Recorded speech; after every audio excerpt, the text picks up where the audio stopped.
The soles of Tamara Washington's feet screamed with every step across the marble floor of Bellevue's most expensive restaurant.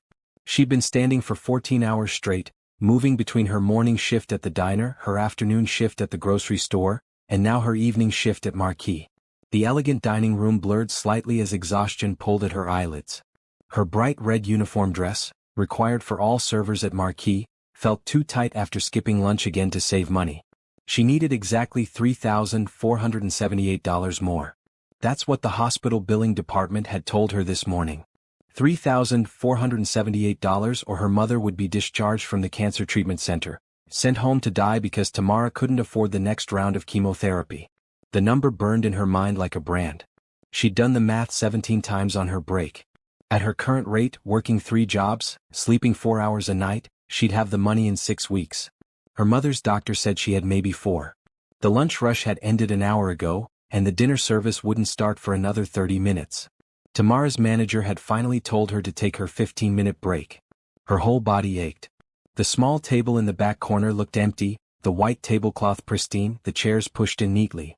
She didn't see the small reserved placard because it had fallen behind the crystal vase of white roses. Tamara collapsed into the chair, relief flooding through her legs as the weight came off her swollen feet. She pulled out her phone to check for messages from the hospital, praying there wouldn't be another bill, another crisis, another impossible demand for money she didn't have. Her dark brown eyes, usually bright and hopeful, looked dull with worry in the phone's reflection.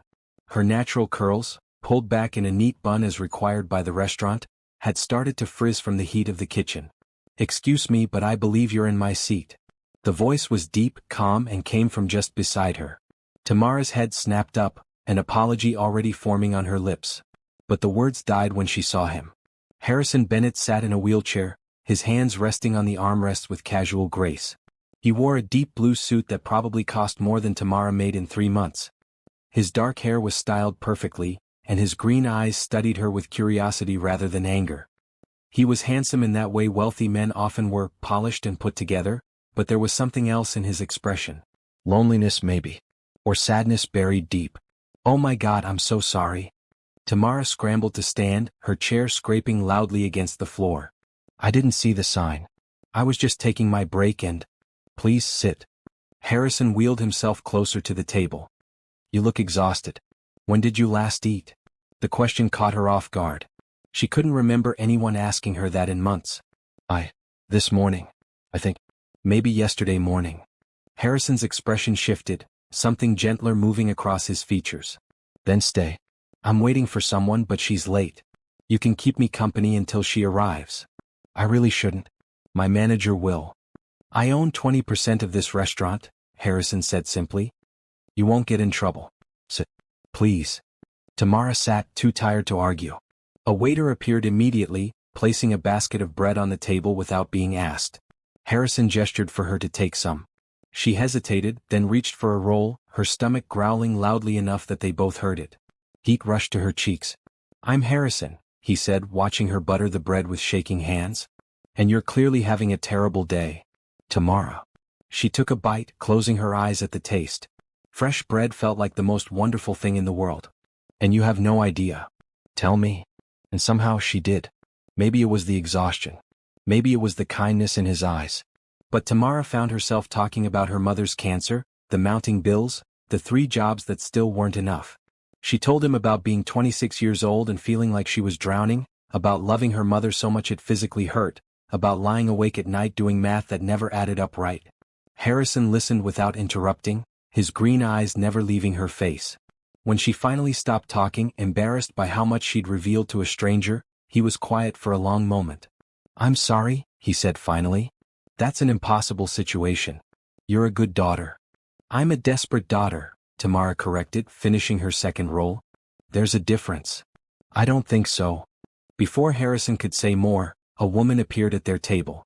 She was tall, blonde, wearing a designer dress that probably cost more than Tamara's rent. Her blue eyes moved from Harrison to Tamara, and her perfectly painted lips pressed into a thin line. "Harrison," she said coldly. "I didn't realize your blind date was already here."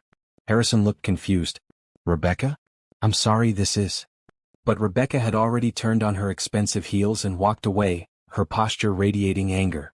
Harrison stared after her, then looked back at Tamara with something like amusement in his eyes. "Well," he said. "That was my blind date.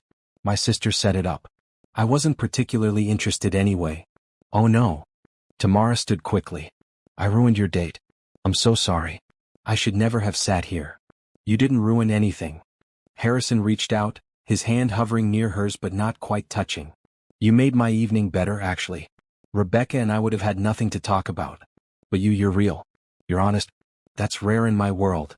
Tamara felt tears prick her eyes. She was too tired, too worried, too overwhelmed to handle kindness from strangers. "I need to get back to work." "Wait." Harrison pulled a card from his jacket pocket. "Take this, please. If you need help, if there's anything I can do." "I can't," Tamara said automatically, even as her fingers itched to take the card. "I don't take charity." "It's not charity. It's one human being helping another." He placed the card on the table between them. "Think about it. Your mother needs you alive and healthy, not worked to death." Tamara looked at the card. Harrison Bennett, CEO, Bennett Industries. A phone number in small print at the bottom. She picked it up slowly, tucking it into her pocket even though she told herself she'd never use it. "Thank you," she whispered. "For listening. For the bread. For being kind. Thank you for the best conversation I've had in months." Tamara walked away, feeling his eyes on her back. She didn't look back, afraid of what she might see or worse, what she might hope for. But the card felt warm in her pocket, like a promise she didn't dare believe in. The rest of her shift passed in a blur. She took orders, delivered food, smiled at customers who didn't see her. But her mind kept returning to the man in the wheelchair, to the way he'd listened like her words mattered, to the kindness in his green eyes. When she finally left the restaurant at midnight, her feet aching worse than ever, she pulled out Harrison's card. The streetlight above illuminated the embossed letters. Bennett Industries. She'd heard of them, everyone had. They owned half the city, or at least it seemed like it. Could you really accept help from a stranger, even when your mother's life hangs in the balance? Would you have taken that card? Share your thoughts in the comments below, and don't forget to subscribe for more heartwarming stories that remind us kindness still exists in this world. Tamara tucked the card back into her pocket and started the long walk to the bus stop, not knowing that her life had just changed forever. Tamara woke to her phone ringing at 7 in the morning, after only 4 hours of sleep. She grabbed it blindly, her heart racing. Calls this early were never good news. "Hello? Miss Washington? This is Catherine from Bennett Industries. Mr. Bennett would like to meet with you this morning at 10 o'clock if you're available." Tamara sat up in bed, suddenly wide awake. Her small studio apartment felt even smaller in the morning light, the walls pressing in. I'm working at 10. At the diner. Mr. Bennett has already spoken with your manager there. You've been given the morning off with pay. A car will pick you up at 9:30. The line went dead before Tamara could respond. She stared at her phone, trying to make sense of what just happened. Harrison Bennett had tracked her down. Had called her job. Was sending a car. She should have been angry at the presumption. Instead, she felt something else. Hope, maybe. Or curiosity. She'd been raised to be suspicious of wealthy people bearing gifts. Her mother had taught her that much. But there had been something genuine in Harrison's eyes last night, something that made her want to trust him. Tamara showered quickly, then stood in front of her tiny closet trying to figure out what to wear to meet a billionaire. She settled on her nicest dress, a simple green cotton one that she usually saved for church. It was clean and modest, even if it was 3 years old and slightly faded. The car that arrived at 9:30 was sleek and black, the kind of vehicle Tamara had only seen in movies. The driver, an older man with kind eyes, opened the door for her without a word.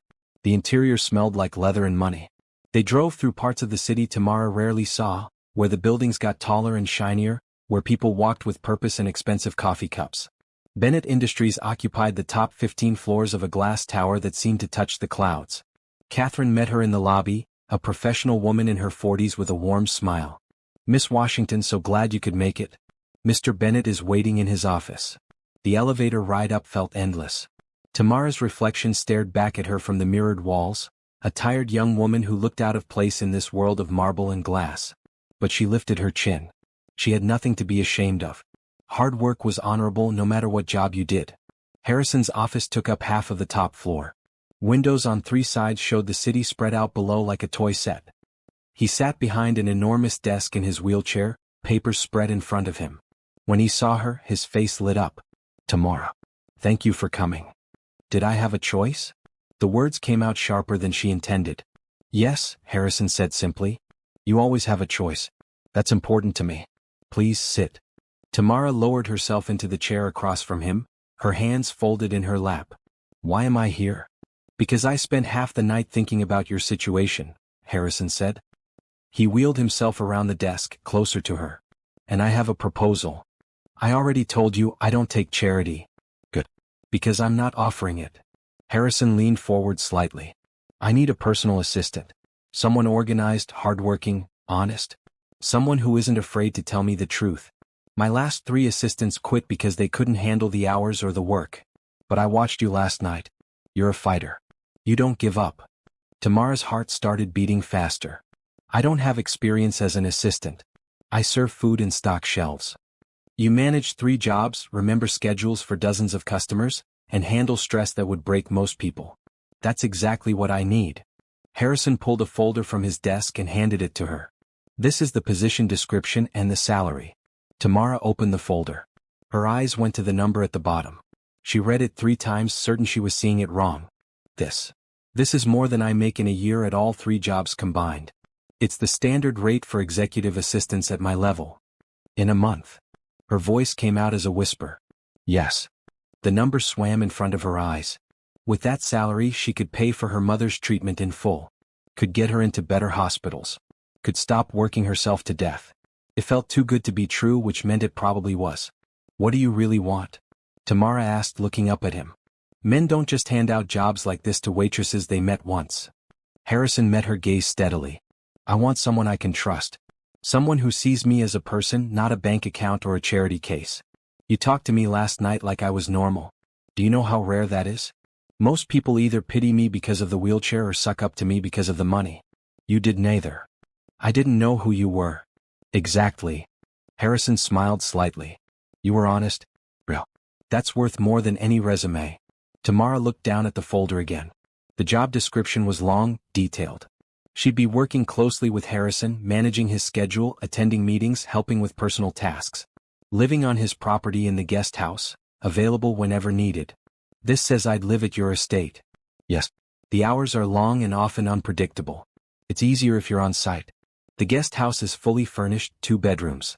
You'd have complete privacy. People will talk, Tamara said quietly. They'll say things. Let them. Harrison's voice was firm. I know what I'm offering. A job. Nothing more, nothing less. You'll work hard and I'll pay you fairly. If anyone has a problem with that, they can take it up with me. Tamara thought about her mother, lying in that hospital bed, weak from chemo, trying to smile when Tamara visited. She thought about the bill that kept growing, the calls from the billing department, the fear that lived in her chest like a stone. When would I start? Today, if you accept. I'll have someone collect your things from your apartment and bring them to the guest house. You can visit your mother this afternoon, tell her the good news. Tomorrow we start work. It was too fast. Too easy. Too good to be true. Every instinct Tamara had told her to be careful, to question, to protect herself. But then she thought about the kindness in Harrison's eyes last night, the way he'd listened without judgment, the gentleness in his voice. Sometimes, her mother had told her once, you have to have faith. You have to believe that good things can happen, even when life has beaten you down. Okay, Tamara said, her voice stronger than she felt. I accept. Thank you. Thank you so much. You don't need to thank me. You're going to earn every penny. Harrison held out his hand. Welcome to Bennett Industries, Tamara Washington. She shook his hand, feeling the warmth of his skin, the firmness of his grip. Something passed between them in that moment, something neither of them could name. Understanding, maybe. Or the beginning of trust. I won't let you down, Tamara promised. I know you won't. Catherine appeared at the door, her smile wide. Shall I show Miss Washington to HR for paperwork? Please. And Catherine? Make sure everything is expedited. I want her set up completely by end of day. Of course, Mr. Bennett.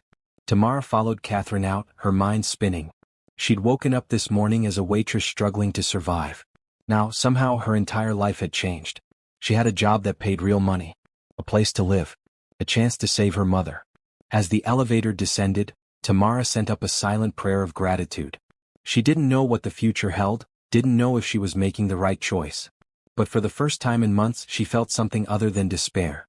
She felt hope. The guest house sat at the edge of Harrison's property, separated from the main house by a beautiful garden with stone paths and flowering bushes. Tamara stood in the doorway taking it in. 2 bedrooms, a full kitchen, a bathroom with a tub big enough to swim in. The furniture was simple but expensive, everything clean and bright. Sunlight streamed through the windows. It was bigger than any place she'd ever lived. "It's too much," she whispered to herself, setting down her single suitcase. Everything she owned fit in that one bag. It looked tiny in the spacious living room. A knock at the door startled her. Harrison wheeled himself into view, his expression cautious. "May I come in? It's your house. It's your home now." He waited until she nodded before crossing the threshold. "I wanted to make sure everything is acceptable. If you need anything changed, just say so." "It's perfect." Tamara gestured around helplessly. "It's more than perfect. I've never had this much space." "Good." Harrison looked relieved. "We start early tomorrow. 7 in the morning. I'll give you today to settle in, visit your mother, rest. You'll need your energy." "What exactly will I be doing?" "Everything," Harrison said with a slight smile. "Managing my calendar, screening calls, attending meetings to take notes, coordinating with other departments. I'll also need help with some personal tasks. Physical therapy exercises, getting documents from high shelves, that sort of thing. Nothing inappropriate, I promise." Tamara nodded. "I'm not afraid of hard work." "I know. That's why you're here." Harrison paused. "The staff will bring dinner to your door at 6. Don't feel like you need to cook tonight. Just rest." After he left, Tamara explored her new home slowly, touching things carefully as if they might disappear. She called her mother from the bedroom, sitting on the edge of the bed with its soft comforter. "Baby?" Her mother's voice sounded weak but curious. "Why are you calling in the middle of the day?" "Mama, I have news." "Good news." Tamara took a deep breath. "I got a new job. A really good one. The pay is—" "Mama, I can afford your treatment. All of it." Silence on the other end. Then a sound like crying. "Mama?" "Thank you, Jesus," Dorothy Washington whispered. "Oh, thank you. Baby, what kind of job?" "Personal assistant to a CEO. Is legitimate, I promise. He's a good man." "He." Her mother's tone sharpened despite her weakness. "Tamara Lynn Washington, you be careful." "I am, Mama. I promise. He's in a wheelchair. He just needs help managing his business and his life. That's all." They talked for another hour, Tamara describing the guest house, the estate, the way Harrison had treated her with respect. By the time she hung up, her mother sounded more hopeful than she had in months. The next morning, Tamara woke at 6, showered, and dressed in one of the 3 professional outfits Catherine had helped her purchase yesterday with an advance on her salary. The blue skirt and white blouse made her look capable, professional. She pulled her hair back and studied herself in the mirror. "You can do this," she told her reflection. Harrison was already in his home office when she arrived at 7, working at his computer. The room was spacious and organized, everything within his reach. He looked up when she entered, his eyes assessing. "Ready?" "Ready." The first week was overwhelming. Tamara learned about Harrison's company, which specialized in medical technology and research. She sat in on meetings with scientists and doctors, taking notes she barely understood. She managed a calendar that was packed from dawn until late evening. She fielded phone calls from people whose names she recognized from magazines. Harrison was patient but demanding. He expected excellence, but he also taught her, explaining things she didn't understand, showing her how his world worked. Tamara absorbed it all like a sponge, determined to prove she belonged here. She also learned about his accident. It came up naturally one afternoon as she helped him with his physical therapy exercises. His therapist, Angela, a no-nonsense woman in her 50s, guided Tamara through the stretches. 3 years ago, Harrison said as Tamara carefully moved his leg through the prescribed motions. "Car accident. Drunk driver ran a red light. I spent 6 months in the hospital. They said I'd never walk again. Do you think they're wrong?" Tamara asked. "I don't know. Maybe. The sensation isn't completely gone. Angela thinks there's hope if I'm willing to try experimental treatments." "Are you?" Harrison was quiet for a moment. "I was. Right after the accident. But then my fiancée left. My business partners wanted to force me out. Everyone saw me as broken, useless. I got tired of fighting. It was easier to accept it." "But you didn't accept it," Tamara pointed out. "You're still doing therapy. Still hoping." "I suppose I am." Harrison looked at her curiously. "You're very direct, you know that?" "Sorry?" I can be more formal if you want. No. His voice was firm. Don't change. I like that you say what you think. They fell into a routine. Mornings were for business, packed with meetings and calls and decisions that affected thousands of people. Afternoons included physical therapy, administrative work, and strategic planning. Evenings, after the formal work was done, Harrison often asked Tamara to read to him while he worked on his exercises. She read business journals, novels, sometimes just the news. Her voice filled the quiet spaces of his home. Harrison would close his eyes and listen, his face peaceful in a way it never was during the day. You have a good reading voice, he said one evening. Soothing. My mama used to say I should have been a teacher. Why didn't you? College costs money. My dad left when I was 10. Mama worked 2 jobs to keep us afloat. I worked through high school to help. After graduation, there wasn't money for anything except survival. Tamara closed the book. I don't regret it. Family takes care of family. You're a good person, Tamara Washington. I'm just a person. Nothing special. I disagree. The words hung in the air between them, carrying weight neither of them wanted to examine too closely. Tamara stood, suddenly uncomfortable with the intimacy of the moment. I should let you rest. Big meeting tomorrow with the board. Tamara. Harrison's voice stopped her at the door. Thank you. For everything. You've made my life easier in ways you don't realize. You gave me a job that saved my mother's life. I should be thanking you. We can both be grateful then. Tamara smiled and left, but Harrison's words stayed with her as she walked back to the guest house under the stars. The night air was cool, the garden peaceful. For the first time in years she felt like she could breathe properly. She'd been here 3 weeks and already this place felt more like home than anywhere she'd lived. The work was hard but it was meaningful. Harrison treated her with respect, even kindness. She was learning, growing, becoming someone new. But there was something else too. Something she tried not to think about. The way her heart beat faster when Harrison smiled. The warmth that spread through her chest when he said her name. The way she looked forward to their evening reading sessions more than she should.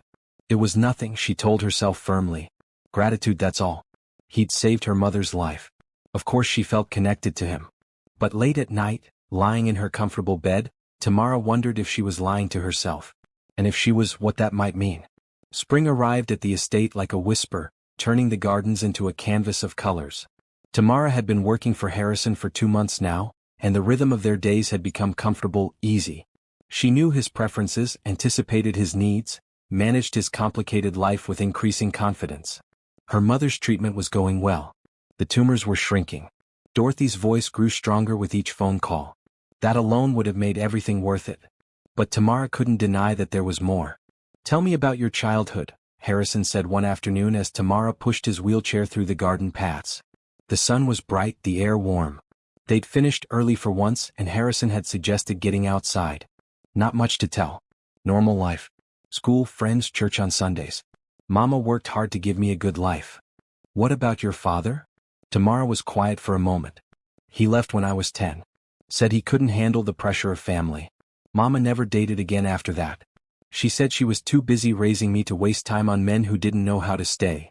That must have been hard on you. It was harder on her. Tamara stopped the wheelchair near a bench overlooking a small pond. She loved him. Really loved him. When he left, part of her left too. But she kept going for me. That's what love is, I think. Showing up even when it hurts. Harrison looked up at her, his green eyes thoughtful. Is that what you want? Someone who shows up. Doesn't everyone? Tamara sat on the bench beside him. What about you? Your fiancée left after the accident. Do you still think about her? Sometimes. Mostly I think about how wrong I was about her. I thought we had something real. Turns out it was only real when life was easy. Harrison's voice was matter-of-fact, but Tamara heard the hurt underneath. Her loss, Tamara said firmly. You're a good man, Harrison Bennett. Wheelchair or no wheelchair. He smiled at that, the expression transforming his usually serious face. You're good for my ego. Someone needs to be. You're too hard on yourself. They sat in comfortable silence, watching the sunlight dance on the pond. Tamara found herself studying Harrison's profile, the strong line of his jaw, the way his hair curled slightly at the nape of his neck. She caught herself and looked away quickly. This was dangerous territory. He was her employer. She was his employee. Those were clear lines that shouldn't be crossed. Tamara? Harrison's voice pulled her from her thoughts. Are you happy here? The question surprised her. Yes. Very happy. Why? I want to make sure. You work long hours. You're away from your mother. This isn't the life you planned. Nobody's life goes according to plan, Tamara said gently. But yes, I'm happy. This job, this place, it's all more than I ever hoped for. Good. Harrison reached out and squeezed her hand briefly. I'm glad you're here. The touch was quick, casual, but it sent warmth shooting up Tamara's arm. She stood abruptly, flustered. We should head back. You have that conference call at 4. Always keeping me on schedule, Harrison said, but his eyes were knowing. That evening, as Tamara was preparing to leave for the day, a sleek car pulled up to the main house. A woman stepped out, tall and elegant in a designer pantsuit. Her dark hair was cut short, her movements confident and commanding. Harrison wheeled himself out to greet her, and they embraced. Tamara watched from the window of the office, something uncomfortable twisting in her stomach. That's Patricia, Catherine said, appearing beside Tamara. Harrison's older sister. She visits once a month to check on him. She lives far away? Boston. She runs the East Coast division of the company. Catherine's voice dropped slightly. Be careful around her. She's protective of Harrison. Very protective. The last assistant quit partially because Patricia made her life difficult. Tamara filed that information away, feeling uneasy. She finished her work and headed toward the guest house, trying not to look at the main house where Harrison and his sister were likely catching up. But Patricia found her the next morning. Tamara was in the kitchen of the guest house making coffee when a knock sounded. She opened the door to find Patricia Bennett standing there, her expression cool and assessing. Miss Washington. I'm Patricia Bennett, Harrison's sister. May I come in? Of course. Tamara stepped aside, very aware of her simple pajamas and bare feet compared to Patricia's polished appearance. Patricia didn't waste time. How long have you been working for my brother? 2 months. And how did you meet him? At the restaurant where I used to work. It was accidental. How convenient. Patricia's tone was sharp. A poor waitress accidentally meets a wealthy man in a wheelchair. Quite the story. Tamara felt her spine straighten. I don't like what you're suggesting. I'm not suggesting anything. I'm stating facts. You have no experience, no education, no background that qualifies you for this position. Yet here you are, living on my brother's property, spending every day with him, earning a salary that I imagine is quite generous. I work hard for that salary. I'm sure you do. Patricia moved closer, her voice dropping. Here's what I know, Miss Washington. My brother is lonely. He's vulnerable. The accident changed him. And vulnerable people make poor decisions, especially when someone young and pretty is paying attention to them. Heat rushed to Tamara's face. I have never done anything inappropriate with Harrison. Not yet, perhaps. But I see how this goes. You'll get closer. He'll start depending on you emotionally. Maybe he'll even convince himself he has feelings for you. And then you'll have him exactly where you want him. That's not what this is. Isn't it? Patricia's eyes were cold. You needed money for your mother's medical bills. How fortunate that you found someone who could pay them. Tell me, Miss Washington, what happens when your mother is cured? Will you still be here?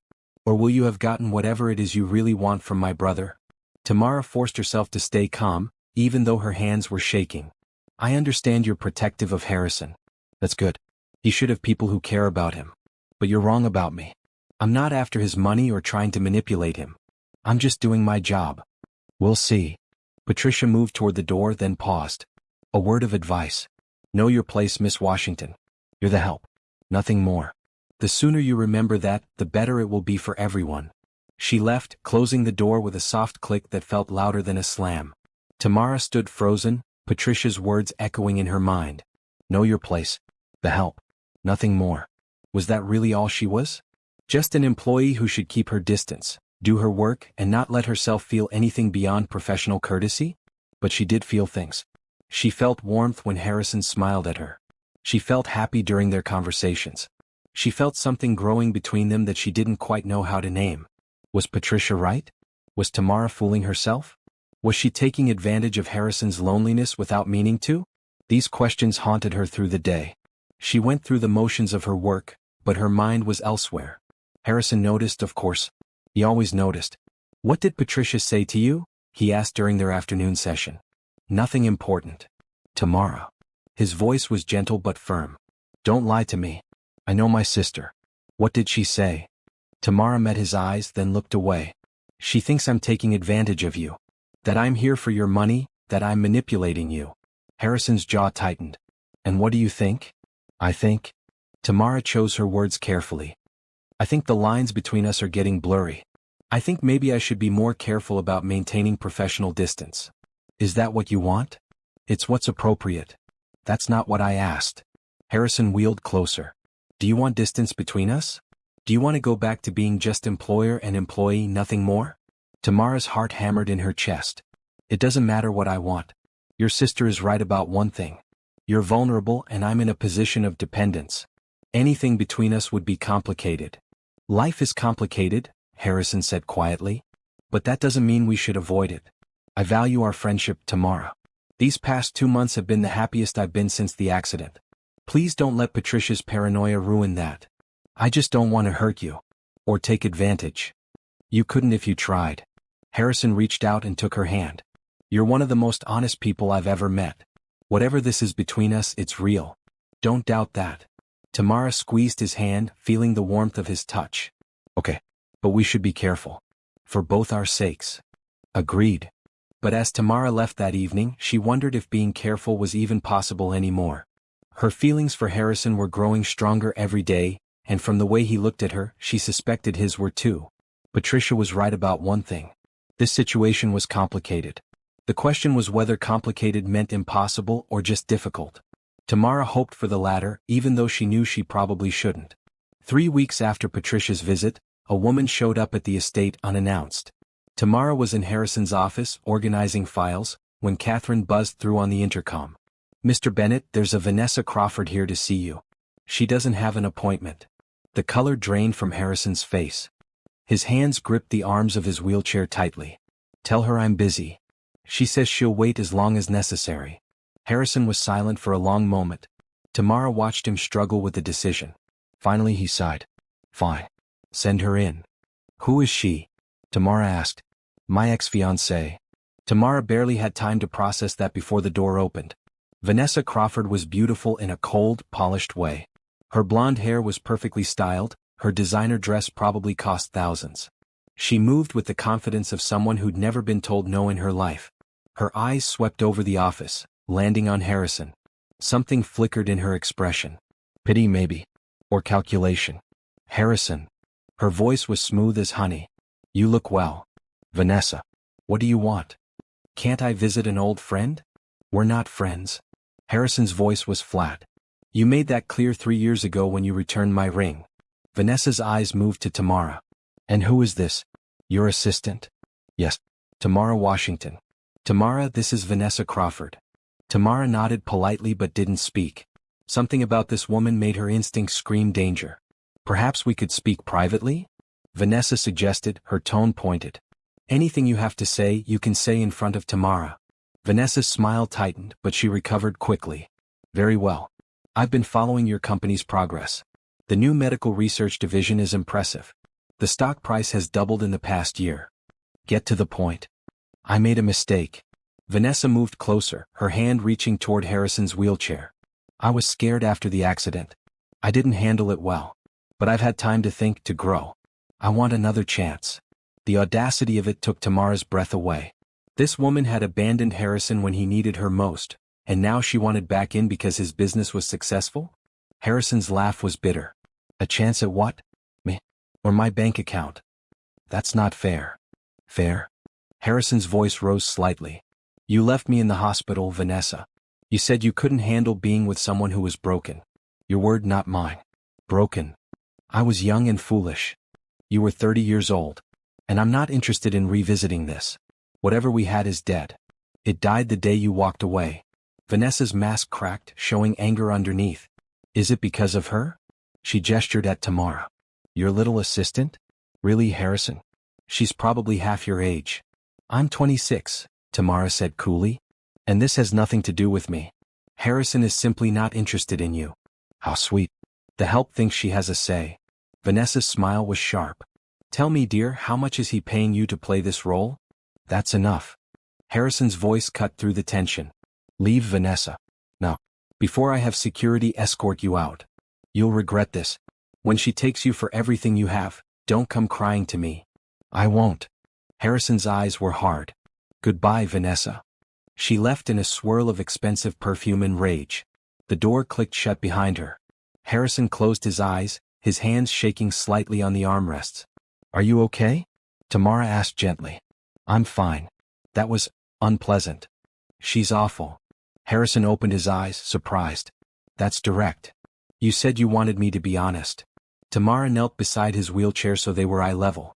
She hurt you. She left when you needed her. And now she wants back in because you're successful. That's not love. That's not even friendship. It's opportunism, and you deserve so much better. Something shifted in Harrison's expression. He reached out and touched her cheek gently, his thumb brushing her skin. Thank you. For saying that. For believing it. It's the truth. They stayed like that for a moment, the air between them charged with something neither wanted to name. Then Tamara stood, breaking the spell. I should get back to work. Tamara. Harrison's voice stopped her. She was wrong, you know. What she said about you. You're not the help. You're my friend. Maybe more. Tamara's heart stuttered. Harrison. I know. It's complicated. But I needed to say it. After seeing Vanessa, being reminded of what fake looks like, I want you to know that what we have is real. It is, Tamara whispered. But we can't. Not yet. Maybe not ever. Why not? Because I work for you. Because you saved my mother's life, and I'll always be grateful for that. Because people will say I'm taking advantage of you, and maybe part of me will always wonder if they're right. Because this power imbalance between us makes everything murky. Tamara felt tears prick her eyes. I care about you, Harrison. So much. But I need to be sure it's real, not just gratitude or circumstance. Harrison nodded slowly. I understand. But Tamara? It is real. At least for me. And when you're ready, when you're sure, I'll be here. Tamara fled the office before she could do something foolish like kiss him. Her heart raced as she made her way to the guest house. She needed space to think, to breathe, to figure out what she was feeling. But over the next few days, it became clear that Vanessa wasn't giving up easily. She showed up at the estate again, claiming she'd left something in Harrison's office. She sent gifts, extravagant flowers and expensive wines. She called the office repeatedly, always with some excuse to talk to Harrison. And then the rumors started. Tamara heard them from Catherine, who heard them from other staff members. Word was spreading in Harrison's social circles that he was being manipulated by his young, inexperienced assistant. That Tamara was taking advantage of his loneliness. That she was after his money. It's Vanessa, Catherine said grimly. She's spreading poison everywhere she goes. Why would she do that? Tamara asked, even though she knew the answer. Because she wants him back and you're in the way. But Tamara wasn't in the way. She and Harrison were just friends, just employer and employee. Except that wasn't quite true anymore, was it? The tension came to a head at a company event. It was a charity gala, black tie, held at the city's most exclusive hotel. Harrison had asked Tamara to attend as his assistant, to help manage his schedule and needs during the evening. She wore a borrowed dress, simple and red, the nicest thing she'd ever had on her body. Harrison's eyes had widened when he saw her. You look beautiful, he'd said simply. The gala was overwhelming. Hundreds of people in expensive clothes, drinking champagne that cost more than Tamara used to make in a week. She stuck close to Harrison, managing his needs, keeping him on schedule. And then Vanessa appeared. She was dressed to impress in a designer gown that probably cost more than a car. She made a beeline for Harrison, her smile predatory. Harrison, darling. So good to see you here. She ignored Tamara completely. Dance with me? I can't dance, Vanessa. You know that. All right. How silly of me. Her tone was sweet but her eyes were cruel. Well, perhaps your assistant can push you around the floor. She seems to do everything else for you. Vanessa. Harrison's voice was cold. Stop. Stop what? I'm just making conversation. She turned to Tamara, her smile sharp. Tell me, dear, is it exhausting? Pretending to care about a man in a wheelchair just for the paycheck? The words hit Tamara like a slap. Around them, people were starting to notice the confrontation. That's not what I'm doing, Tamara said quietly. No? Then why are you here? Oh, that's right. He's paying you to be. Vanessa's voice rose slightly, drawing more attention. How much is your loyalty worth, I wonder? How much does he have to pay to keep you by his side? Enough. Harrison's voice cut through the growing murmur of the crowd. Vanessa, you're making a scene. Am I? Or am I just saying what everyone else is thinking? That you've let your loneliness make you foolish? That this girl is clearly using you. The only person who ever used me was you. Harrison's words were clear and strong. You left when life got hard. Tamara has stayed and worked and earned every penny I pay her. She's worth 10 of you, Vanessa. 100 of you. And if you ever speak to her like that again, I'll make sure you regret it. The room had gone quiet. Everyone was watching now. Vanessa's face flushed red. You'll regret this, Harrison. When she ruins you, remember that I warned you. She stalked off, leaving a wake of whispers behind her.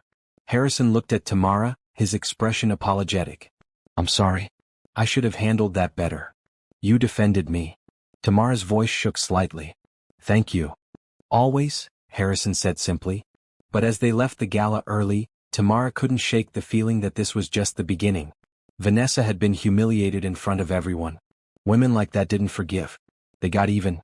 And Tamara had a feeling she was about to find out just how vindictive Vanessa Crawford could be. The call came at 2 a.m. Tamara woke to her phone buzzing insistently on the nightstand. She grabbed it, her heart already racing. Late-night calls meant bad news. Miss Washington? This is St. Mary's Hospital. Your mother has been admitted to the emergency room. Tamara was dressed and out the door in 5 minutes. She ran to the main house, not caring that she was in pajamas, not caring about anything except getting to her mother. Harrison's bedroom light was on. She knocked frantically. He appeared in the doorway, alert despite the hour. Tamara? What's wrong? My mother.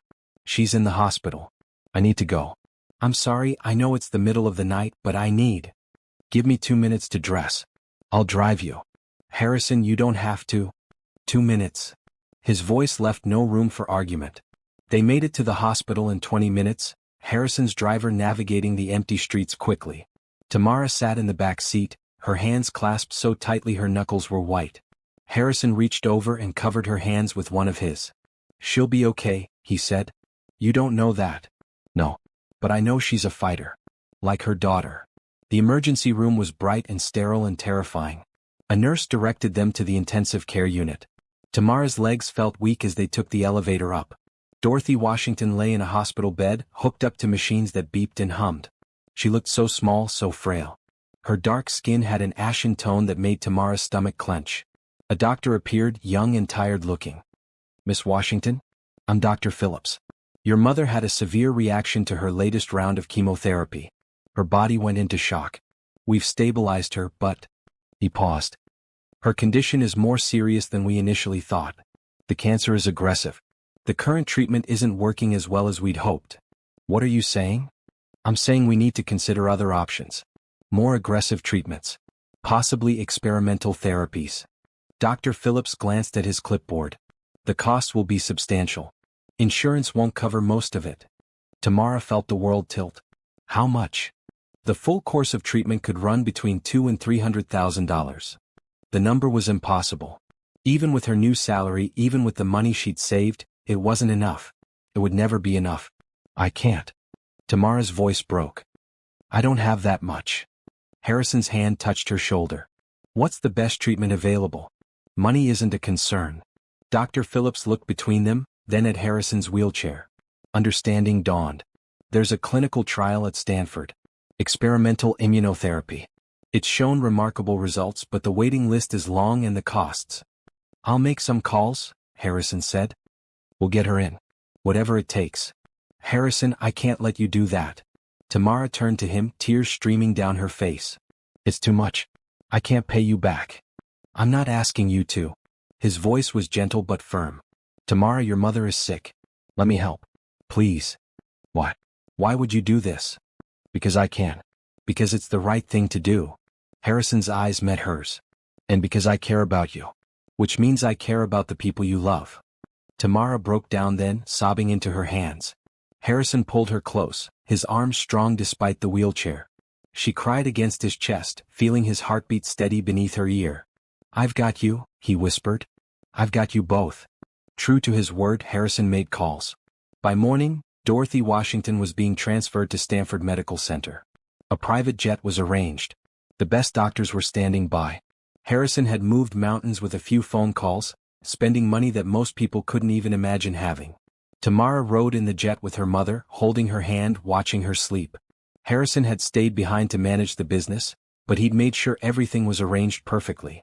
Your young man is something special, Dorothy whispered at one point, her eyes opening briefly. He's not my young man, Mama. He's my boss. Baby, I may be sick but I'm not blind. I saw how he looked at you in that hospital. That man loves you. Mama. And you love him too. Don't shake your head at me. I'm your mother. I know. Tamara couldn't argue because it was true. Somewhere along the way, gratitude had become friendship, and friendship had become something deeper, warmer, more frightening. She did love Harrison. And judging by his actions tonight, he might love her too. But was love enough when everything else was so complicated? The treatment at Stanford was intense. Tamara took a leave of absence from work, though Harrison kept paying her salary. She stayed in a hotel near the hospital, spending every day at her mother's bedside. Harrison called twice a day every day. He sent flowers. He arranged for meals to be delivered. He made sure Tamara had everything she needed. How is she? He asked during one call. The doctors are hopeful. The treatment is harsh, but she's responding. Tamara paused. Harrison, I don't know how to thank you. You don't need to thank me. Just focus on your mother. When I come back, we need to talk. About everything. I'd like that. His voice was warm through the phone. Tamara? I miss you. I miss you too. 3 weeks later, Dorothy Washington's scans came back clear. The experimental treatment had worked. The cancer was in remission. She'd need ongoing monitoring and follow-up care, but the worst was over. Tamara cried when the doctor told them, great heaving sobs of relief. Her mother held her, both of them shaking. We made it, baby, Dorothy whispered. We made it. Because of Harrison. No. Because of love. Dorothy pulled back and looked at her daughter seriously. That man loves you, Tamara. And you love him. Don't let pride or fear stop you from admitting it. What if people think I'm with him for his money? People will think all sorts of things. Let them. You know the truth. He knows the truth. That's what matters. Subscribe now to see what happens when Tamara finally admits her feelings. Will Harrison feel the same? Will their love story have a happy ending? Drop a comment below telling us what you think Tamara should do. Tamara returned to the estate on a bright May afternoon. The gardens were in full bloom, the air sweet with flowers. She'd been gone almost a month. The guest house felt strange now, like a place she'd visited in a dream. Harrison was in his office when she arrived. He looked up from his computer, his face lighting up when he saw her. You're back. I'm back. Tamara set down her bag. My mother is in remission. She's going to be okay. That's wonderful. Harrison wheeled around his desk. I'm so glad, Tamara. They looked at each other, the air between them charged with everything unsaid. We should talk, Tamara said. Yes, we should. But before either could say more, Catherine appeared at the door, her expression worried. Mr. Bennett, I'm sorry to interrupt, but there's a problem. The board has called an emergency meeting. They're saying? She glanced at Tamara uncomfortably. They're saying there are concerns about your relationship with Miss Washington. Harrison's expression hardened. What kind of concerns? Vanessa has been talking to board members. She's convinced several of them that Miss Washington is taking advantage of you, that you're not thinking clearly. They want to discuss removing you from your position as CEO. The words hung in the air like a bomb. Let them try, Harrison said quietly. Schedule the meeting for tomorrow morning. I'll handle it. After Catherine left, Tamara sank into a chair. This is my fault. If I hadn't come here, if I'd kept my distance. Stop. Harrison moved close to her. This is Vanessa being vindictive. It has nothing to do with you. It has everything to do with me. Harrison, maybe I should resign. Clear the air. Is that what you want? Tamara met his eyes. No. But I don't want to cost you your company either. You won't. I built this company from nothing. A few board members aren't going to take it from me. Harrison reached out and took her hand. Besides, I have something they don't have. The truth. What truth? That I'm in love with you. The words were simple, direct. I tried not to be. I told myself it was gratitude or loneliness or a dozen other things. But it's love. I love you, Tamara Washington. And I'm done pretending I don't. Tamara's heart felt too big for her chest. I love you too. I have for weeks now. But Harrison, this makes everything more complicated. Or simpler. He smiled slightly. Either way, we face it together. And sitting there in his office, Tamara realized her mother was right. Love wasn't about perfect timing or easy circumstances. It was about showing up even when things got hard. It was about choosing each other despite all the complications. Together, she agreed, squeezing his hand. Whatever comes next, we face it together. The board meeting was scheduled for 10 in the morning. Tamara spent the night before preparing, reviewing documents, double-checking facts. She wanted to be ready for whatever came. Harrison found her in the office at midnight, papers spread around her. "You should be sleeping," he said. "So should you." He wheeled over to where she sat on the floor surrounded by files. "Come here." Tamara moved to sit on the couch. Harrison positioned himself beside her, close enough that their shoulders almost touched. "I need to tell you something," he said. "Before tomorrow. Before everything gets more complicated." "Okay." "The accident 3 years ago. It changed me in ways that had nothing to do with the wheelchair." Harrison's voice was quiet. "I became bitter. Angry. I pushed people away because it was easier than letting them see me struggle. I convinced myself I was fine alone. You don't have to explain." "I do. Because I need you to understand what you've done for me." Harrison turned to face her. "You came into my life and reminded me what it feels like to be seen. Not pitted, not used, but actually seen. You made me laugh again. You made me want to try again. You made me feel like I was more than my limitations." Tamara felt tears prick her eyes. "Harrison. I love you," he said again. "And I know the timing is terrible. I know tomorrow's meeting is going to be difficult. I know people will say I'm being manipulated or that you're taking advantage. But none of that changes how I feel. I love you too." The words came easily now. "I tried not to. I told myself it was wrong, that I was confused, that it was just gratitude. But it's not. It's real. You're the kindest, strongest person I've ever met. The wheelchair doesn't define you. Your wealth doesn't define you. Your character does. And your character is beautiful." Harrison reached up and touched her face gently, his fingers tracing her cheek. "May I kiss you?" Tamara's breath caught. They were crossing a line, moving from what was safe into territory that scared her. But she nodded. The kiss was soft, gentle, sweet. Harrison's lips moved against hers carefully as if she might break. Tamara leaned into it, her hands coming up to cup his face. The kiss deepened and everything else fell away. There was just this moment, this feeling, this rightness. When they finally pulled apart, both were breathing hard. "I've wanted to do that for months," Harrison admitted. "Me too." They sat close together, foreheads touching, hands clasped. Outside, the night was quiet. Inside, something fundamental had shifted. "What happens tomorrow?" Tamara asked. "I defend you. I defend us. I defend my right to love who I choose. You could lose your company. Then I lose it." Harrison's voice was firm. "But I won't lose you. Not for anything. That's not a fair trade. It's my choice to make." They talked late into the night, making plans, discussing strategies. But mostly they just sat together, enjoying the freedom of finally admitting what they felt. Morning came too quickly. Tamara dressed in her most professional outfit, a navy skirt and white blouse. She pulled her hair back severely. She wanted to look competent, professional, unimpeachable. The board meeting was held in Bennett Industries' main conference room. 12 board members sat around a huge table. Tamara recognized some faces from company events. Others were strangers.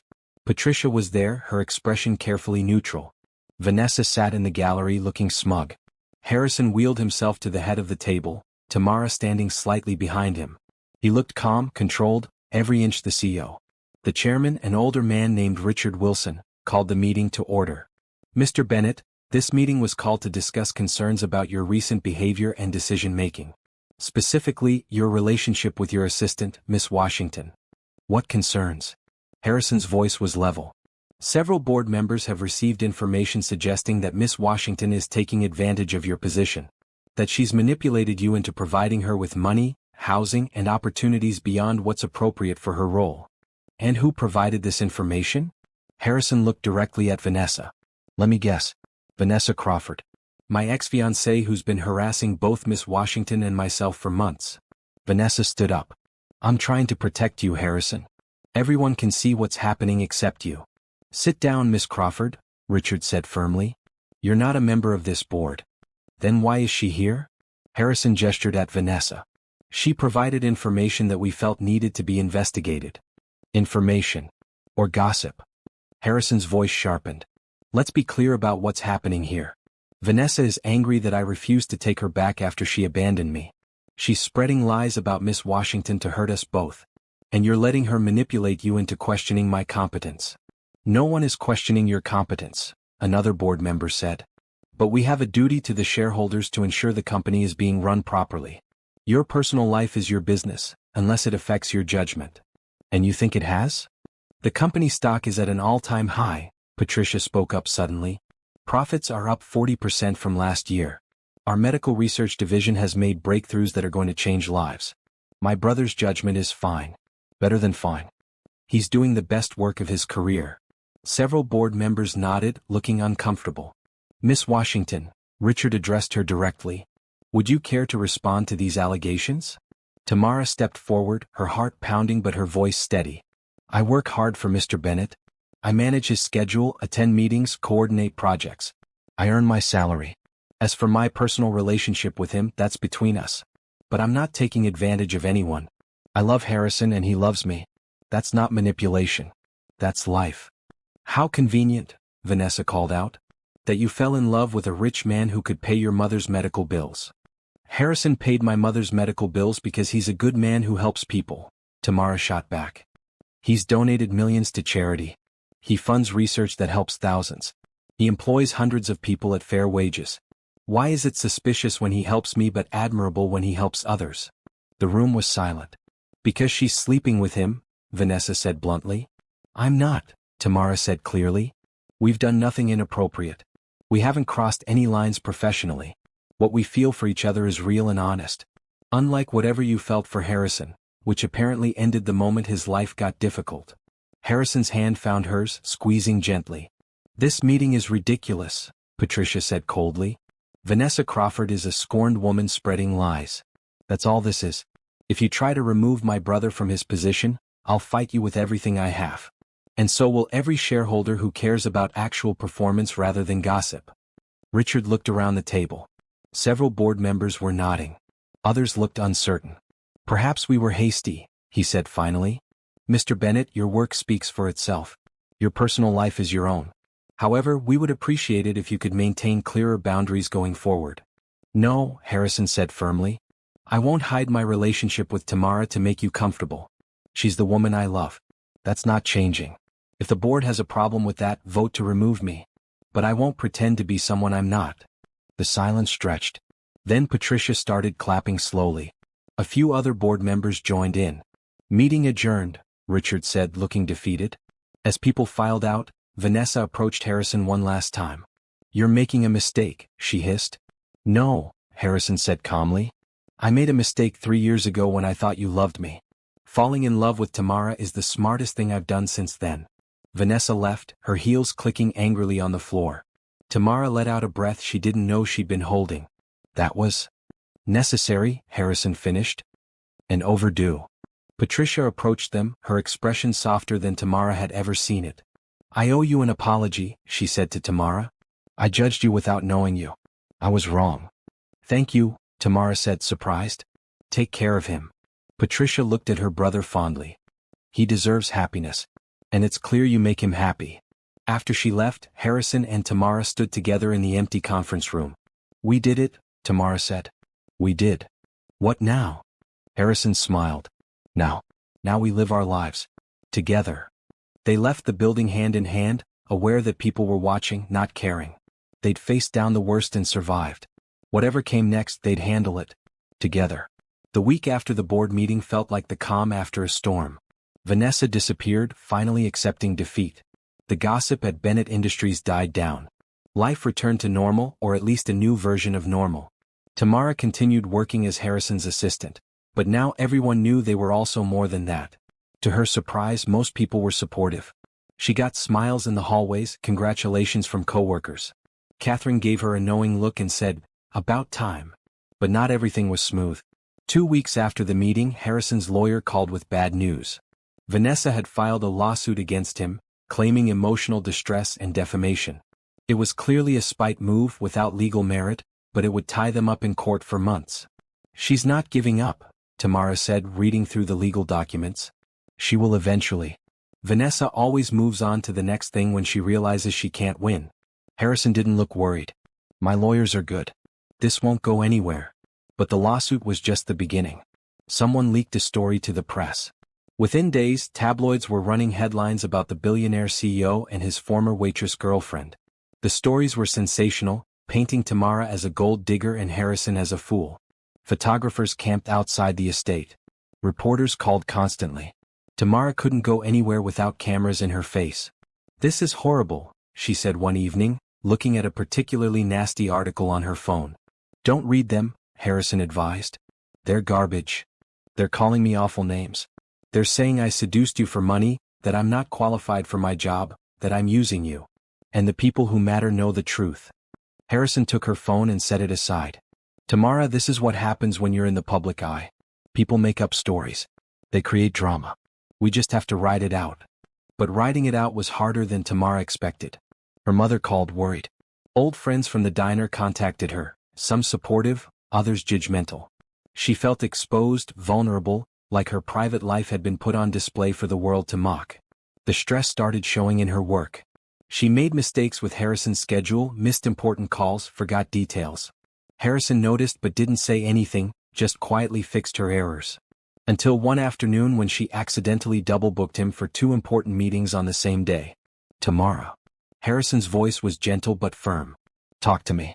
What's going on?" "I'm fine." "You're not fine. You're distracted and stressed. Tell me what you need." Tamara sank into a chair, exhausted. "I don't know if I can do this. The press, the attention, the constant judgment. I'm not built for this life. I'm just a regular person who fell in love with someone extraordinary. But maybe that's not enough." "Are you saying you want to leave?" "No. Maybe. I don't know." Tears spilled down her cheeks. "I love you, Harrison. So much. But I'm scared. Scared of the spotlight, scared of letting you down, scared that everyone's right and I don't belong in your world." Harrison wheeled over and pulled her into his arms. "You belong wherever you choose to be. If that's with me, then you belong with me. The press will move on to the next story eventually. Vanessa will give up. Life will calm down. What if it doesn't? Then we'll handle it. Together." He pulled back to look at her. "But Tamara, I need you to be honest. If this life is truly too much, if you can't be happy with me, I need to know. I love you enough to let you go if that's what you need." The thought of leaving Harrison felt like having her heart ripped out. Whatever fear she felt, whatever stress the spotlight brought, none of it compared to how much she loved him. "I don't want to leave," she said firmly. "I want to stay. I want to figure this out. I just need to be stronger." "You're already strong. You just need to remember that." They sat together for a while, holding each other, finding strength in their connection. And slowly, Tamara felt her resolve return. She'd survived poverty, 3 jobs, her mother's illness. She could survive some bad press and a vindictive ex. But that night things got worse. Tamara was in the guest house when she heard shouting from the main house. She ran outside to find 2 reporters on the property, cameras flashing, yelling questions at Harrison, who was trying to get back inside. "Mr. Bennett, is it true you're planning to marry Miss Washington? How does it feel to be taken advantage of by a gold digger? Do you really think she loves you, or is it just your money?" Security was already running toward them, but Tamara got there first. She stepped between Harrison and the cameras, her eyes blazing. "Get off this property. Now." "Miss Washington, why don't you answer some questions? How much has Mr. Bennett spent on you? That's none of your business. This is private property. You're trespassing. The public has a right to know when a billionaire is being manipulated. The public has a right to mind their own business." Tamara's voice was cold and clear. "Harrison Bennett is a grown man capable of making his own choices. He's also one of the most intelligent, capable people I've ever met. If you think I could manipulate him, you're insulting his intelligence." Security arrived and started escorting the reporters out. One of them called back, "We'll be back. The truth always comes out." "The truth is I love him," Tamara shouted after them. "And he loves me. That's the only truth that matters." After they were gone, Tamara was shaking. Harrison reached up and took her hand. "That was incredible. That was terrifying. You defended us beautifully. I shouldn't have engaged with them. I should have just walked away. Maybe. But I'm glad you didn't." Harrison smiled. "You're fierce when you're protecting someone you love." The incident made the news, of course. But this time the coverage was different. People saw Tamara's passion, her genuine emotion. The tide of public opinion started to shift. Comments online were more supportive.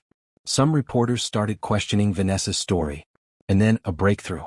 One of Harrison's investigators found evidence that Vanessa had been paid by a rival company to create chaos at Bennett Industries. The lawsuit, the press leaks, the harassment, it was all part of a corporate sabotage attempt. The evidence was presented to the authorities. Within days, Vanessa was arrested for fraud and conspiracy. The rival company's executives were also charged. The whole story came out. Vanessa had been bitter about Harrison's rejection, but she'd also been desperate for money after a series of bad investments. The rival company had offered her cash to undermine Harrison's reputation and create doubt among his board members. The press coverage shifted completely. Now Tamara and Harrison were portrayed as victims, their love story genuine. Public opinion swung firmly in their favor. Vanessa's lawsuit was dismissed. She issued a public apology, though it was clearly written by lawyers. The harassment stopped. The photographers went away. Life finally truly calmed down. One evening, Tamara and Harrison sat in the garden watching the sunset. The estate was peaceful, the air warm. They'd been through so much, but they'd survived it all.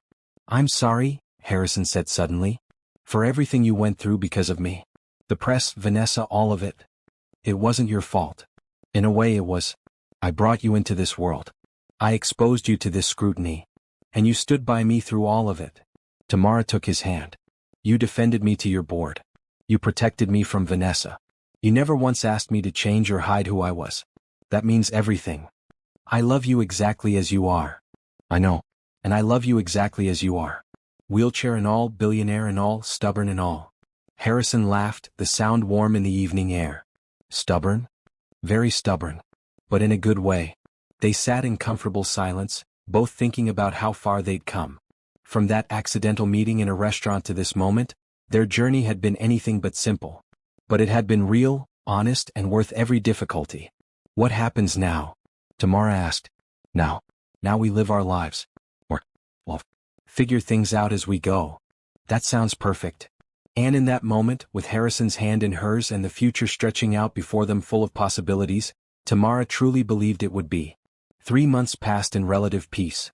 Tamara and Harrison settled into a comfortable rhythm, navigating both work and relationship with growing confidence. The press had moved on to other stories. Vanessa was facing trial. Patricia had become a genuine friend to Tamara, often calling to chat or invite her to lunch. Tamara's mother was thriving. The experimental treatment continued to work well, and Dorothy was getting stronger every day. She'd started volunteering at a community center, teaching art classes to children. Her joy at being healthy again was infectious. "You saved my life," she told Tamara during one visit. "You and that wonderful man of yours. I love him, Mama. So much it scares me sometimes." Good love should scare you a little.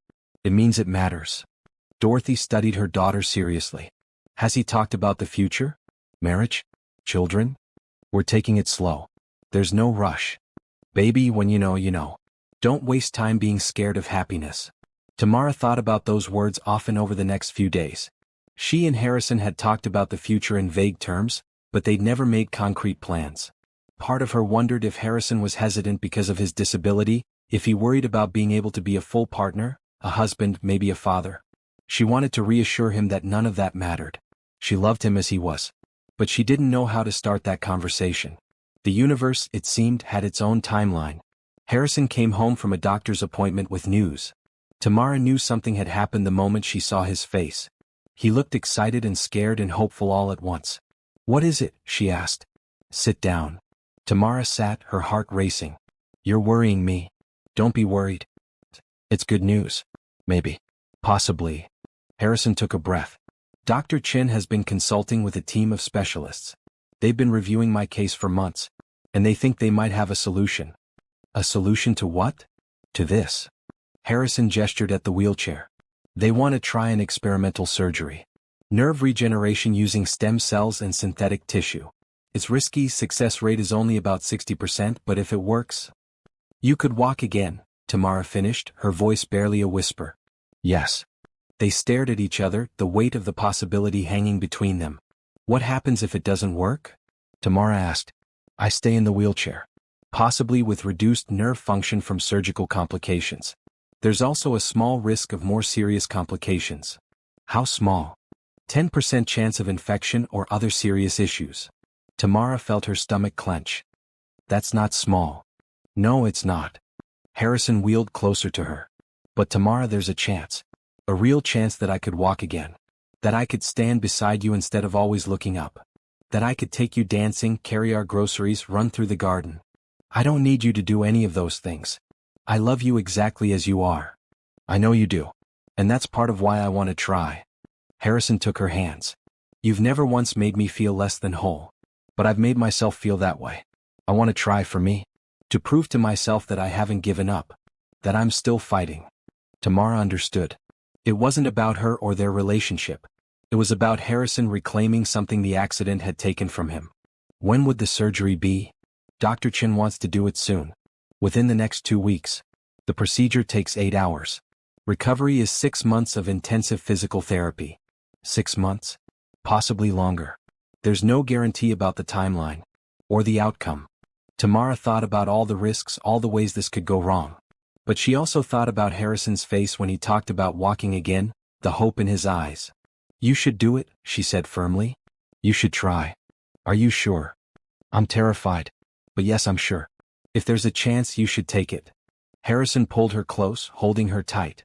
I'm scared too. I've accepted the wheelchair, built my life around it. What if I fail? What if the surgery doesn't work and I've put us both through all that stress for nothing? Then we handle it. Together. Tamara pulled back to look at him. But Harrison, what if it does work? What if 6 months from now you're walking again? That possibility is worth the risk. They decided to move forward with the surgery. The next 2 weeks were a whirlwind of preparation. Medical tests, consultations, paperwork. Harrison put his business affairs in order just in case. He updated his will, gave Patricia temporary control of the company, made sure everything was covered. Tamara tried to stay positive, but fear crept in at odd moments. What if something went wrong during surgery? What if she lost him? The thought was unbearable. The night before the surgery, they lay together in Harrison's bed. They'd become intimate over the past months, their physical relationship growing naturally alongside their emotional one. Tonight they just held each other, neither wanting to sleep. I love you, Harrison whispered in the darkness. Whatever happens tomorrow, I want you to know that. These past months with you have been the best of my life. Don't talk like that. You're going to be fine. But if I'm not? No. Tamara put her finger on his lips. You're going to be fine. You're going to have this surgery and it's going to work, and 6 months from now you're going to walk me around this estate and show off. Harrison smiled despite his nerves. Is that a promise? It's hope. And hope is powerful. The surgery began at 6 in the morning. Tamara sat in the waiting room with Patricia, Dorothy, and Catherine. 8 hours, the doctors had said. 8 hours of not knowing, of waiting, of praying. The minutes crawled by. Tamara couldn't sit still. She paced, made coffee no one drank, stared at the clock.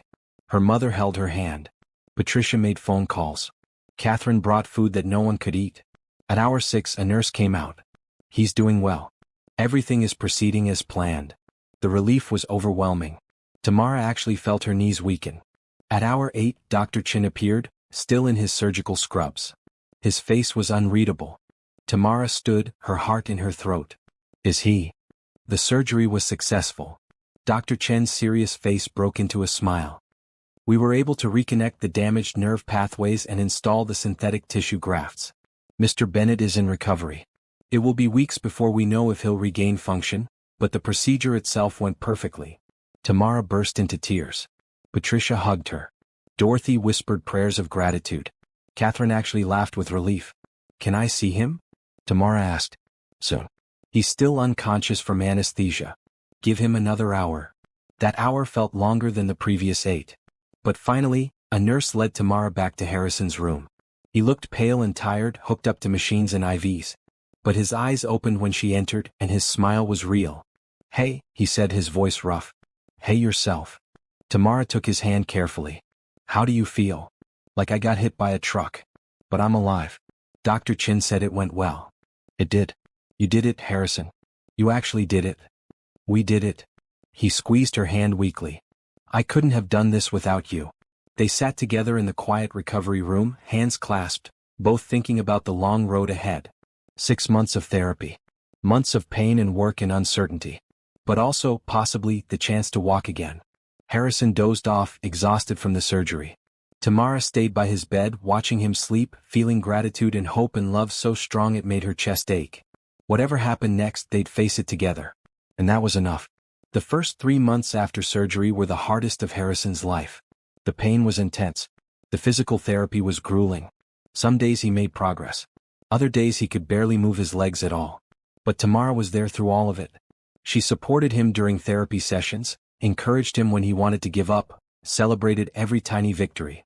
When he could wiggle his toes for the first time, she cried.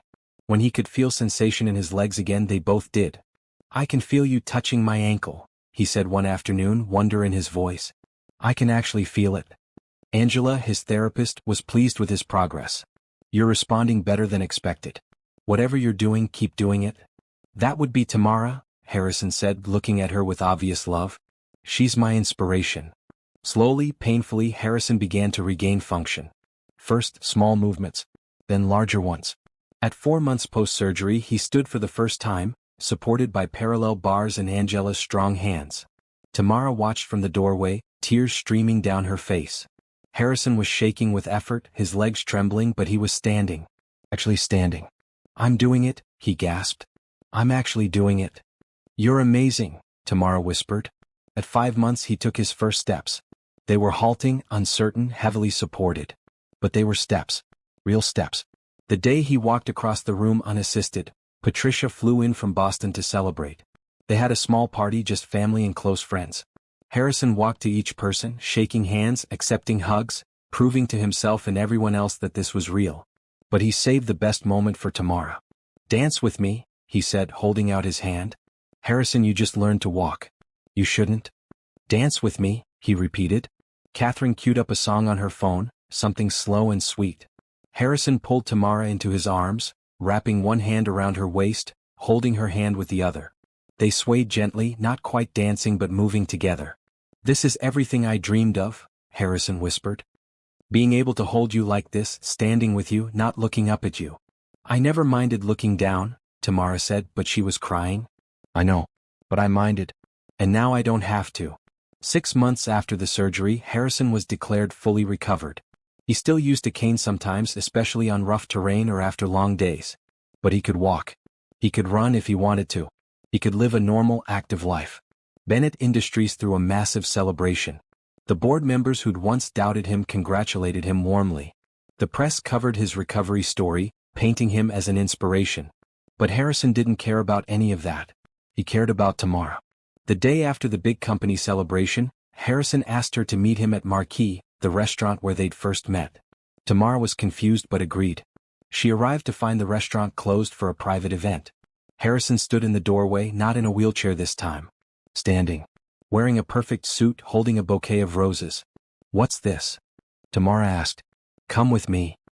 He led her inside to the table where they'd first talked, the same corner table where an exhausted waitress had accidentally sat down and changed both their lives forever. 10 months ago, you sat at this table by mistake," Harrison said. "You were tired and worried and desperate. You told me about your mother, your struggles, your fears. You were honest and real in a way that shocked me." "Harrison, what's happening?" "I'm getting to it."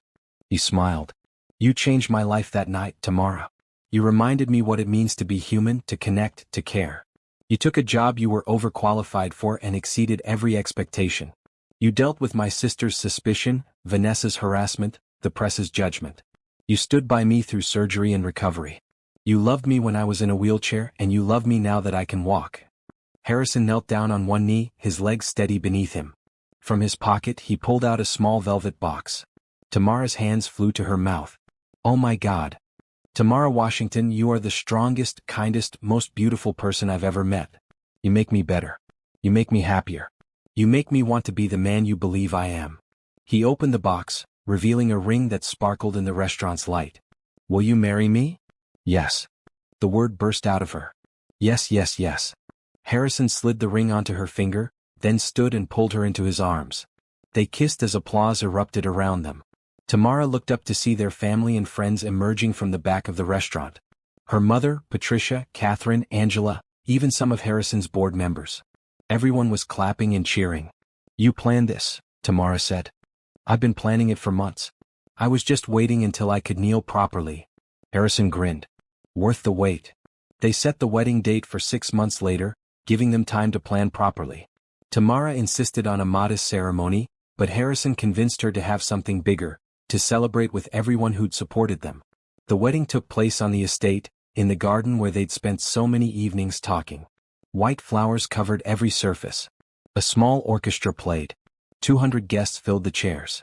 Tamara walked down the aisle in a simple white dress, elegant and beautiful. Her mother walked beside her, healthy and glowing, tears of joy streaming down her face. Harrison waited at the altar, standing tall and proud. When Tamara reached him, he took her hands and whispered, "You're the most beautiful thing I've ever seen." "Right back at you," she whispered, making him laugh. The ceremony was traditional but personal. They'd written their own vows. "I promise to stand beside you," Harrison said. "To support your dreams, to celebrate your victories, to comfort you in hard times. I promise to always see you, really see you, the way you saw me from the very first day. I promise to love you with everything I have, every day for the rest of my life." Tamara's voice shook as she spoke. "I promise to be honest with you even when it's hard. I promise to believe in you even when you doubt yourself. I promise to show up, to stay, to work through problems instead of running from them. I promise to love you in a wheelchair or walking or whatever life brings, because you are so much more than your circumstances. You're my best friend, my partner, my home." There wasn't a dry eye in the garden. After the ceremony they had dinner and dancing. Dorothy danced with every willing partner, her energy seemingly boundless. Patricia gave a speech about how Tamara had tamed her stubborn brother. Catherine caught the bouquet and blushed bright red. But the best moment came when Harrison led Tamara onto the dance floor for their first dance as husband and wife. He held her close, moving slowly to the music, his steps confident and sure. "I love you, Mrs. Bennet," he whispered. "I love you too, Mr. Bennet." They danced surrounded by family and friends, by love and hope and joy. Two people who'd found each other by accident had built something real through choice, through work, through commitment. As the song ended and everyone applauded, Harrison dipped Tamara dramatically, making her laugh. When he pulled her back up, they were both grinning. "Happy?" he asked. "Unbelievably happy." "Good. Because this is just the beginning." And it was. They had a whole life ahead of them, full of possibilities and dreams and love. There would be challenges, of course. Life always brought challenges. But they'd face them together the way they'd faced everything else. 6 months after the wedding, Dorothy's doctors declared her completely cancer-free. The experimental treatment had worked beyond anyone's hopes. A year after that, Tamara gave birth to twin girls. Harrison cried when he held them for the first time, overwhelmed with gratitude for this life he'd never expected to have. They named the girls Hope and Grace, after the two things that had saved them both. Bennett Industries continued to thrive. Harrison expanded the medical research division, focusing on treatments for spinal injuries and other disabilities. He funded scholarships for young people like Tamara, giving them opportunities they might not otherwise have. Tamara stayed on as his assistant for another year, then decided to go back to school. She studied business management, eventually becoming a director at Bennett Industries, running a new division focused on community outreach and charitable programs. But the best moments were still the simple ones. Evening walks through the garden. Sunday dinners with family. Reading together in the quiet hours before bed. Dancing in the kitchen while making breakfast. One evening, 5 years after their wedding, Harrison and Tamara sat on their porch watching their daughters play in the garden. Hope chased butterflies while Grace tried to climb a tree. Dorothy supervised from a bench, laughing at their antics. "Can you believe this is our life?" Tamara asked, leaning against Harrison's shoulder. "Sometimes I still can't." Harrison wrapped his arm around her. "Some days I think about that night in the restaurant. What if you hadn't sat at my table? What if you'd seen the reserved sign? What if I'd been annoyed instead of curious? But I did sit there. You were curious. And here we are." "Here we are," Harrison repeated softly. "The luckiest man alive. We're both lucky." They sat in comfortable silence, watching their children play, feeling the warmth of the setting sun, surrounded by the life they'd built together. A life that had started with an accident, grown through challenges, and blossomed into something more beautiful than either had imagined. It wasn't a life without problems. They still had hard days. They still disagreed sometimes. They still faced challenges and made mistakes. But they faced everything together. With love, with hope, with the commitment they'd made to each other that day in the garden surrounded by white flowers and everyone they cared about. And that made all the difference. As the sun set and the girls came running for dinner, Tamara looked at Harrison and smiled. He smiled back, understanding everything in that glance. They'd found something rare. Something precious. Something worth every difficulty they'd faced to get here. They'd found each other. And they'd chosen every day to keep choosing each other. That was the real happy ending. Not perfection but partnership. Not ease but effort. Not fate but choice. Love, it turned out, was a verb. Something you did, every day in 1,000 small ways. And Harrison and Tamara were very good at it.